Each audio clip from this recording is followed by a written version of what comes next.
Ma'am साहब मुझे बहुत भूख लगी है, कुछ खाने को दे दीजिए ना। अरे ये सब तो ठीक है, पर तुम ऐसे नीचे क्यों बैठी हुई हो? खड़ी हो।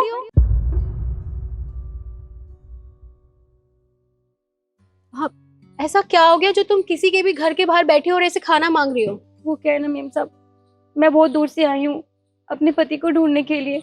उन्होंने कहा था वो जल्दी गांव आ जाएंगे, लेकिन वो गांव नहीं आए, इसलिए इस हालत में मुझे उनको ढूंढने के लिए यहाँ आना पड़ा। अच्छा, चलो ये सब छोड़ो, तुम पहले मेरे साथ चलो, तुम्हें भूख लग रही है, मैं तुम्हें कुछ खिला देती हूँ। आओ।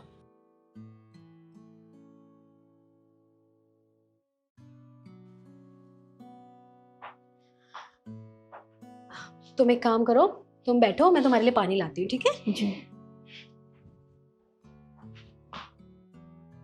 अरे एक मिनट, तुम नीचे क्यों बैठ रही हो? खड़ी हो। मेम साहब पर मैं। अरे परवर कुछ नहीं, तुम खड़े हो, आराम से सोफे पे बैठो, नीचे थोड़ी ना बैठते हैं, बैठो। मैं आती हूँ।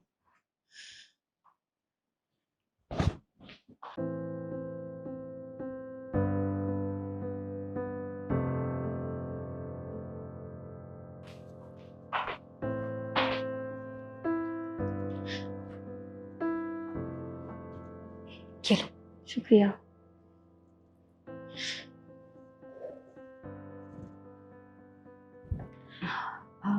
वैसे तुमसे एक बात पूछूं? जी पूछिए। तुम्हारा गांव कहाँ है जहाँ से तुम आई हो? जी मैं गोरखपुर में गांव है हमारा, मैं वहाँ से आई हूँ।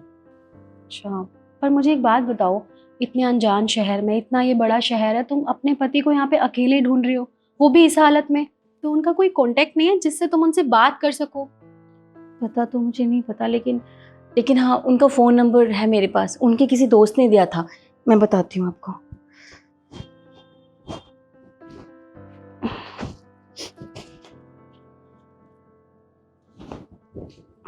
ये देखिए, ये नंबर है। मैंने बहुत बार कोशिश की लेकिन उनका नंबर ही नहीं लगता। कोई बात नहीं, मैं ट्राई करती हूँ।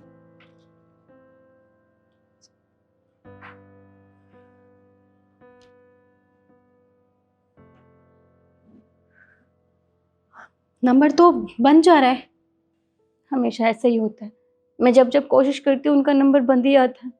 मुझे समझ नहीं आ रहा मैं उन्हें ढूंढूं कैसे, इकलौता यही सहारा था मेरा।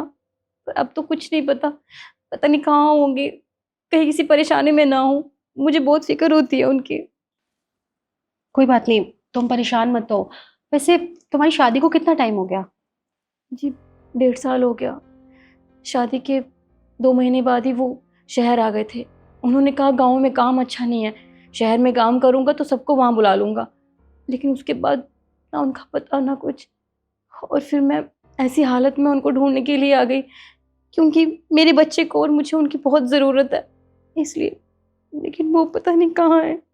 तो 1.5 साल में तुम्हारे पति ने तुमसे एक बार भी बात करने की कोशिश नहीं की? एक बार भी जानने की कोशिश नहीं की कि तुम कैसी हो, कहाँ रह रही हो, किस हालात में हो? नहीं मैम साहब, उन्होंने कोई फ़ोन नहीं किया, कुछ पता नहीं है उनका कि वो कहाँ है कहाँ नहीं। परेशान होकर मुझे ही उनको ढूंढने के लिए यहाँ आना पड़ा। कोई बात नहीं, तुम परेशान मत हो। काम करती हूँ, तुम बहुत थक गई होगी ना और तुम्हें भूख भी लग रही होगी, तुम्हारे लिए कुछ बना के लेकर आती हूँ और फिर मैं तुम्हारी मदद करूंगी तुम्हारे पति को ढूंढने में, ठीक है? जी। ये रखो तुम। चलो ठीक है, मैं लेकर आती हूँ। मेम साहब ये फोटो किसकी है? अरे ये तो मेरे होने वाले हस्बैंड है। नहीं मेम साहब, यही तो मेरे पति है रितेश। मैं इन्हीं को ढूंढने तो शहर आई थी, लेकिन ये आपके साथ क्या कर रहे हैं? तुम्हारा दिमाग खराब हो गया है? हाँ, हमारी सगाई हो चुकी है, कुछ ही टाइम में हमारी शादी हो जाएगी। तुम्हें शर्म नहीं आती? मैं तुम्हारी मदद कर रही हूँ, तुम्हें जानती तक नहीं हूँ, उसके बाद मैं तुम्हें अपने घर में लेकर आई हूँ, तुम्हें पानी पिला रही हूँ, तुम्हारे लिए खाना लेकर आ रही हूँ, और तुम उल्टा मेरे ही होने वाले पति को अपना पति बना रही हो। नहीं मेम साहब, मैं झूठ नहीं बोल रही हूँ, सच में यही मेरे पति है, यही मेरे पति है रितेश, और इन्हीं को ढूंढने तो आई हूँ, मैं झूठ नहीं बोल रही हूँ। अगर आपको भरोसा नहीं हो रहा ना तो मैं आपको उनकी फोटो दिखाती हूँ। मेरे पास है, ये देखिए, मेरे पास उनकी फोटो है, इसे मैं अपने साथ हमेशा रखती हूँ। अब खुद बताइए, ये मेरे पास फोटो है तो इसका मतलब तो यही हुआ ना कि मैं जानती हूँ ये नहीं, ये मेरे पति है मेम साहब। तुम्हें क्या लगता है कि तुम एक फोटो दिखा के मुझे बेवकूफ बना दोगी? अरे ऐसे कोई भी आके मुझे मेरे होने वाले पति की फोटो दिखा देगा और मैं उसकी बात पे यकीन कर लूंगी? तुम्हारे पास ऐसा क्या प्रूफ है जो मुझे तुम्हारे पे भरोसा हो जाए? हाँ मेम साहब, सबूत आपके सामने है, अब खुद सोचिए। अगर मैं इन्हें नहीं जानती तो इनकी फोटो मेरे पास क्या करती? अब इससे बड़ा आपको सबूत और क्या दूं मैं मेम साहब? अच्छा, तो तुम मुझे इनका नाम बताओ। मैंने बताया ना अभी, इनका नाम रितेश है। पर इसका नाम सुमित है। तुम रुको, मैं फोन करके बुलाती हूँ। आप एक काम कीजिए, आप उन्हें उन्हें उन्हें फोन करके यही बुलाइए, उनके सामने बात हो जाएगी, आपको सब समझ में आ जाएगा। ठीक है। हेलो सुमित, वो क्या है ना, मुझे ना घर में अच्छा नहीं लग रहा कुछ भी। बहुत सफोकेशन हो रही है, बहुत बहुत ज़्यादा ही घबराहट हो रही है। क्या तुम आ सकते हो मुझसे मिलने? हाँ प्लीज़ अभी आ जाओ। ठीक है, वो आता ही होगा।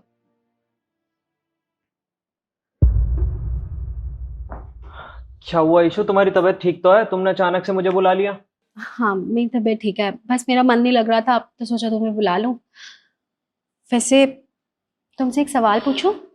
हाँ पूछो। तुम्हारा नाम बचपन से ही सुमित है या फिर कोई और भी नाम है? अब घर वालों ने तो सुमित ही रखा था, बाकी मैंने बताया भी है तुम्हें कई बार। बाकी और कोई नाम तो मुझे याद आ नहीं रहा। हाँ सुमित ही है मेरा नाम, और कुछ नहीं है। एक बार सोच लो, कई बार ऐसा होता है कि बचपन में हमारा कुछ भी नाम रख देते हैं तो हमें बताने में शर्म आती है, पर तुम मुझे तो बता ही सकते हो, मुझसे कैसी शर्म? तो तुम एक बार सोचो। अरे नहीं नहीं, इतना अच्छा नाम रखा है मेरे घर वालों ने, छुपाने की क्या जरूरत है मुझे। मेरा नाम सुमित ही है, तुम टेंशन मत लो। वैसे एक सवाल और है, हाँ पूछो। तुम्हारे घर में कौन कौन है? अब ये बात भी मैंने तुम्हें कई बार बताई हुई है, फिर से बता देता हूँ। मेरे घर में 2 भाई हैं, मेरे माँ पापा हैं, और हाँ मेरे भाइयों की शादी भी हो चुकी है, तो 2 भाभियां भी हैं, और छोटे छोटे उनके 2 बच्चे भी हैं। बस यही है मेरी फैमिली में, और कोई नहीं है। बस इतने ही लोग हैं और कोई भी नहीं है? चलो, ये सब तो तुमने मुझे सच बता भी दिया और इस पे मैं यकीन भी करती हूँ, लेकिन ये सच कौन बताएगा कि तुम्हारी खुद की भी बीवी है, तुम खुद भी शादीशुदा हो? ईशु क्या बकवास कर रही हो? बताया ना तुम्हें मेरी फैमिली में कौन कौन है। अब ये बीवी कहाँ से आ गई अचानक? बीवी कहाँ से आ गई, यही तो मैं तुमसे पूछना चाहती हूँ कि तुम्हारी बीवी के होते हुए तुम मेरे पास क्या कर रहे हो? झूठे प्यार का दिखावा कर रहे हो? तुम एक मिनट रुको, तुम्हें तो मेरी बातों पे यकीन ही नहीं होगा, तुम्हें तो मैं बेवकूफ नजर आ रही होंगी। एक मिनट सुनो, जरा बाहर आना।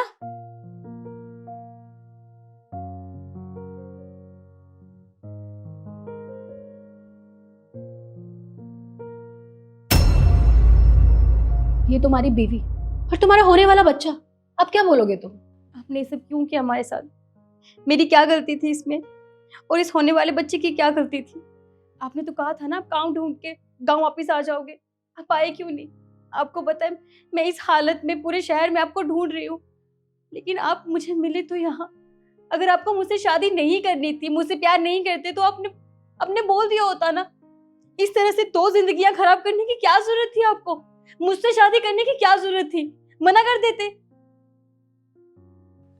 ईशु मुझे माफ कर दो, मैंने तुम्हें सब कुछ तो बताया, लेकिन शिखा के बारे में कभी कुछ नहीं बताया, क्योंकि मेरे घर वालों ने इसके पापा से वादा किया था, और उनके जाने के बाद मुझे बुलाकर अचानक इससे शादी करवा दी। मैं इसके साथ नहीं रहना चाहता था, इसलिए मैं वहाँ से भागकर यहाँ आ गया, और मैंने यहाँ आके जॉब ढूंढी और ये सब कुछ सेटअप किया, और तुम्हारे साथ रहने लगा। और मुझे पता है मुझसे बहुत बड़ी गलती हुई है, मुझे तुम्हें बताना चाहिए था, पर देर हो चुकी। सुमित, तुम्हें क्या लगता है कि तुमने जो इसके साथ किया बिल्कुल ठीक किया? अरे तुम एक बार इसकी हालत देखो, तुमने इसे तो धोखा दिया ही दिया, साथ में मुझे भी धोखा दिया। तुमने सोचा तुम मुझसे झूठ बोलोगे, मुझे कभी पता नहीं चलेगा, लेकिन सच कभी छुपता नहीं है, एक ना एक दिन सामने आ ही जाता है। तुम्हें पता है ये मुझे कहाँ मिली? अरे हमारे घर के बाहर नीचे बैठी थी भूखी प्यासी, इस इतने अनजान शहर में वो तुम्हें ढूंढ रही है।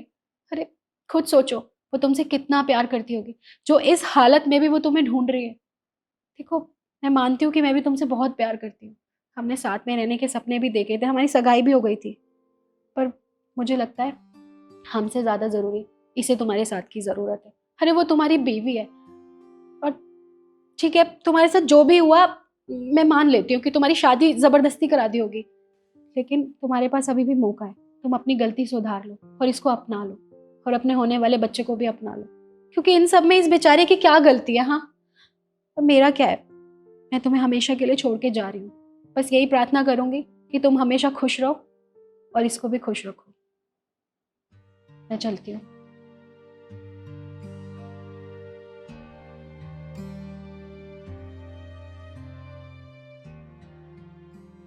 शिखा, प्लीज़ मुझे माफ़ कर दो।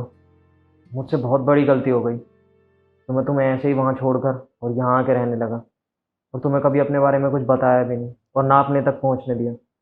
पर आज के बाद मैं अपनी गलती दोबारा नहीं दोहराऊंगा। मुझे अपनी गलती का एहसास है। हम दोनों मिलकर इस बच्चे को पालेंगे। चलिए अब वापस गांव चलते हैं। गाँव नहीं, हम माँ पापा को यहीं लेकर आएंगे। इतना बड़ा घर किसके लिए बनाया है? अगर इसमें हम लोग ही नहीं रहेंगे तो फिर ये तो खाली हो जाएगा ना।